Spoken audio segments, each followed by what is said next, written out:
நிறுத்தியது பற்றியும் பிற்படுத்த சமூகத்தை சார்ந்த தமிழிசை சவுந்தரராஜனை தென்சென்னையில் எதற்காக நிறுத்தினார்கள் என்பதை பற்றி பத்திரிகையில் நாங்கள் செய்தியாளரிடம் கேள்வி கேட்டிருந்தோம்.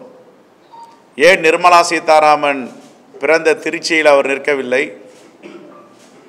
வெளியுறவுத்துறை அமைச்சர் ஜெய்சங்கர் ஏன் தென்சென்னையில் நிற்கவில்லை என்ற கேள்விக்கு நிர்மலா சீதாராமன் பதிலளித்திருக்கிறார். அவரிடம் பணம் இல்லை, ஆகையால் பாராளுமன்ற தேர்தலில் போட்டியிடவில்லை என்று.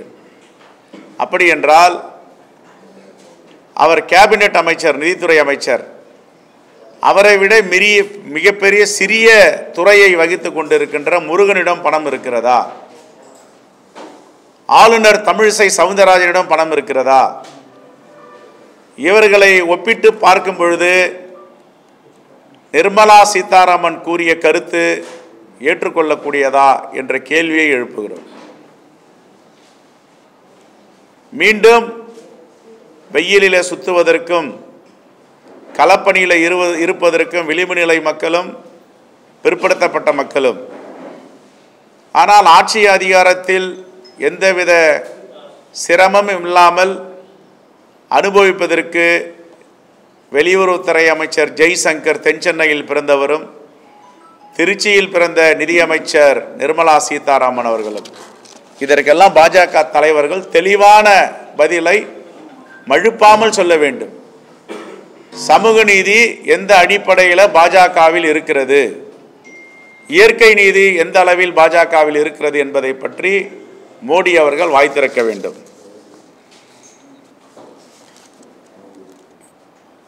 இந்திய திருநாட்டில் 50 கோடிக்கு மேல் தொழிலாளர்கள் இருக்கிறார்கள். இதில் 90% அமைப்பு சாரா தொழிலாளர்கள். இவர்களுக்கு எந்தவித பாதுகாப்பும் கிடையாது.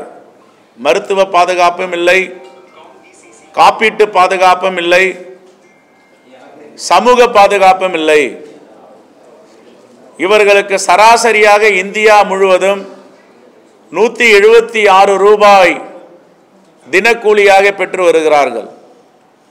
எங்களுடைய தலைவர் ராகுல் காந்தி அவர்கள் ஆட்சி மாற்றம் ஏற்பட்டவுடன் இந்த அமைப்பு சாரா தொழிலாளர்களுக்கு சமூக பாதுகாப்பு, மருத்துவ பாதுகாப்பு, காப்பீட்டு பாதுகாப்பு அளிப்போம். அது மட்டும் இல்லாமல் மகாத்மா காந்தி ஊரக வேலைவாய்ப்பு உறுதி திட்டத்தின் எப்படி 400 ரூபாய் கொடுக்கிறோமோ அதே போன்று 176 ரூபாயிலிருந்து 400 ரூபாயா கொடுப்போம் என்று உறுதியளித்திருக்கிறோம். இந்தியாவில் 2022 கணக்கீட்டின்படி 23.22% வேலைவாய்ப்பின்மை இருக்கிறது.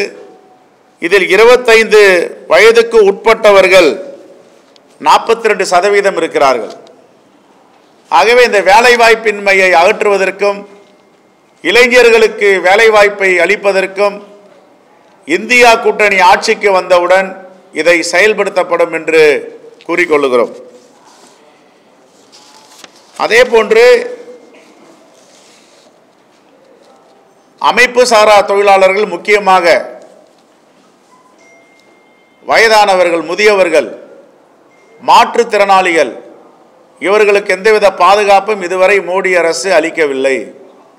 ஏற்கனவே தமிழ்நாட்டில் அமைப்பு சாரா தொழிலாளர்களின் பாதுகாப்பு சட்டம், வாரியங்கள் 21 பாதுகாப்பு சட்டம் இருந்தது. ஆனால் அதானிக்காக மோடி அவர்கள் இதை சுருக்கி 2 சட்டங்களாக மாற்றியிருக்கிறார். இதற்காக அமைப்பு சாரா தொழிலாளர்கள் தொடர்ந்து போராடி வருகிறார்கள், குரல் கொடுத்து வருகிறார்கள். அந்த அடிப்படையில் காங்கிரஸ் பேரியக்கம் 50 கோடிக்கு மேல் உள்ள அமைப்பு சாரா தொழிலாளர்களுக்கு மறுவாழ்வு அளிப்பதற்கு ஒரு உத்தரவாதம், கேரண்டி ஸ்கீம் அறிவித்திருக்கிறது.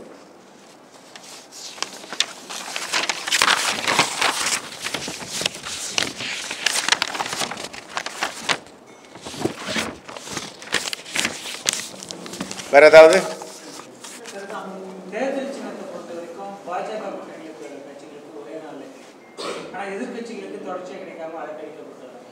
அதுதான் மோடி மாடல் ஆட்சி. மோடி மாடல் ஆட்சி ஜனநாயகத்தை வேறறுக்க வேண்டும், சமூக நீதியை புறக்கணிக்க வேண்டும், இந்திய அரசியலமைப்பு சட்டத்தை சிதைக்க வேண்டும். இதுதான் ஒருத்தர் ஒரு மாடல் இருக்குது. திராவிட மாடல் ஆட்சி தமிழ்நாட்டில் நடக்குது. எங்களுடைய கனவு காமராஜர் மாடல் ஆட்சி.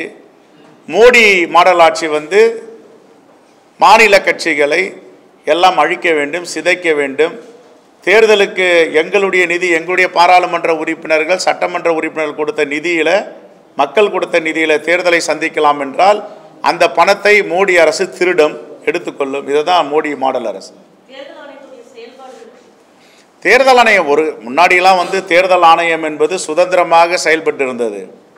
ஆனால் தேர்தல் ஆணையம் மோடிஜி என்ன சொல்கிறாரோ அதை செஞ்சிட்ருக்கு. இப்போது நான் ஏற்கனவே சொன்னேன், தேர்தல் அறிவிப்பதற்கு, தேதி அறிவிப்பதற்கு முன்னாடி 5 முறை தமிழ்நாட்டிற்கு 10 நாட்களில் வந்து சென்றிருக்கிறார். அவருக்கு எப்படி தெரியும் ஃபர்ஸ்ட் ஃபேஸ் எலெக்ஷன், முதல் கட்ட தேர்தல் தமிழ்நாட்டில் வரும்னு எப்படி தெரியும்?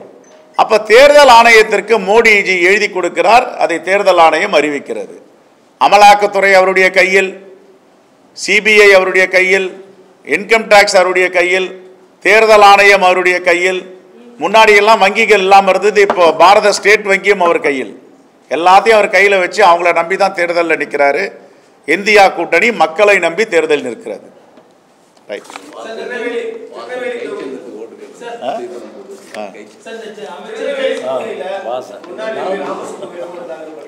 நான் காலையில் எங்களுடைய அவர் ஒரு தலைவர், ஒரு சிறந்த பாராளுமன்ற உறுப்பினராக பணியாற்றியவர், பாராளுமன்றத்தில் 100% அட்டண்டன்ஸ் இருப்பவர், திறமைசாலி, காங்கிரஸுடைய பற்றாளர்.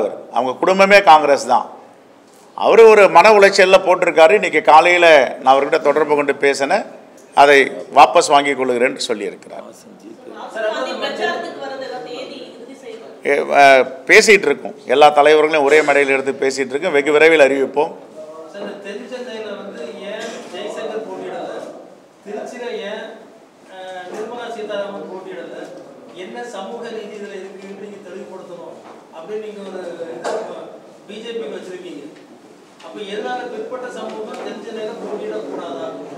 இல்லை போட்டியிட நான் என்ன சொல்கிறேன், எங்கள் சகோதரி தமிழிசை வந்து ஆளுநர், எதற்காக அவரை ராஜினாமா செய்து விட்டு போட்டியிட வைக்கிறீங்க? ஆளுநராக இருக்காங்கல்ல 2 மாநிலத்திற்கு, தெலுங்கானா ஆளுநர், புதுச்சேரியுடைய பொறுப்பு மாநில ஆளுநர்.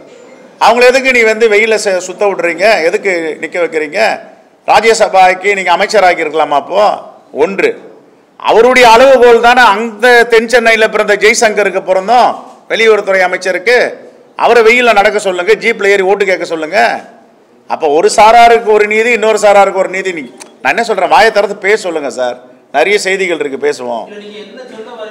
என்ன சொல்ல வரேன், நீங்க இப்படி தான் இருக்கணும். முருகனுக்கு இன்னும் 5 ஆண்டுகள் இருக்கு ராஜ்யசபா உறுப்பினர். நீ ராஜினாமா பண்ணிட்டு வெயில போய் சுத்துட்டு அவரை சுத்த விடுறது. அதே அளவுகோல் வந்து ஜெய்சங்கருக்கும் நிர்மலா சீதாராமனுக்கும் பொருந்துமா பொருந்தாதா? அதே அளவுகோல் வந்து எங்களுடைய தமிழிசைக்கு மட்டும் பொருந்துமா? நான் சமூக நீதி அடிப்படையில் இந்த கேள்வியை வைக்கிறேன், நீங்க பதில் சொல்லுங்க. இன்னும் இதில் நிறைய உள்ளுக்குள்ள செய்திகள் இருக்கு, நான் பிறகு பேசுறேன். இல்லை, நான் ஏற்கனவே இதுக்கு தெளிவாக சொல்லிட்டேன். இந்த இந்தியா கூட்டணி என்பது ஒரு குடும்பம் போன்றது.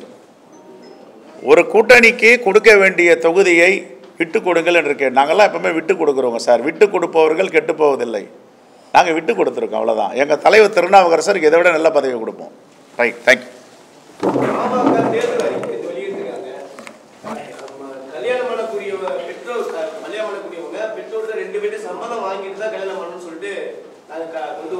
சார், அவங்க இயற்கைக்கு நீதியாக, சமூக நீதிக்கு நீதியாக இப்போ செயல்பட ஆரம்பிச்சிட்டாங்க. அந்த கட்சி ஆரம்பித்தது சாதிவாரி கணக்கெடுப்புன்னு, சாதிக்கு வந்து இடஒதுக்கீடு வேணும்னு கேட்டவங்க. சாதிக்கும் சாதிவாரி கணக்கெடுப்பு எதிராக இருக்கிற பிஜேபி கிட்ட எப்படி கூட்டணி வைப்பாங்க? அவங்க சாதிவாரி கணக்கெடுப்பை புறக்கணிக்க அதை முற்றுப்புள்ளி வைக்கிறது பிஜேபி. வாய் திறக்க மாட்டேன்றாங்க. எல்லா கட்சியும் நாங்கள் கேட்குறோம். எங்கள் தலைவர் ராகுல் காந்தி கேட்குறாரு, சாதிவாரி கணக்கெடுப்பு நடத்துங்கன்னு. நாங்கள் உண்மையாக கேட்குறோம். அப்போ இவ்வளோ காலமாக மருத்துவர் உண்மைக்கு புறம்பாக கேட்டிருக்காரு. சாதிவாரி கணக்கெடுப்பு எடுக்கலன்ற பட்சத்தில் அதை சரியாக ஆய்வு பண்ணது 10.5% இடஒதுக்கீட்டை உச்சநீதிமன்றம் தள்ளுபடி செஞ்சது. அப்போ நீங்கள் தொடர்ந்து என்ன கேட்டுட்டு இருந்தீங்க? சாதிவாரி கணக்கெடுப்பு எடுக்கணும், சாதிவாரி கணக்கெடுப்பு எடுக்கணும்னு சொன்னீங்க. இப்போ சாதிவாரி கணக்கெடுப்புக்கு எதிராக இருக்கிற பாஜக கூட எப்படி கூட்டணி வச்சிட்டு இருக்கீங்க? இதில் என்ன நீதி இருக்கு இதில்? அதனால அவர்கள் எல்லாமே இப்போ பின்பக்கமாக போயிட்டு இருக்காங்க. சமூக நீதிக்காகவும் கிடையாது, அந்த சாதிக்காகவும் கிடையாது. 10.5% அவங்க கேட்டாங்க ரிசர்வேஷன்.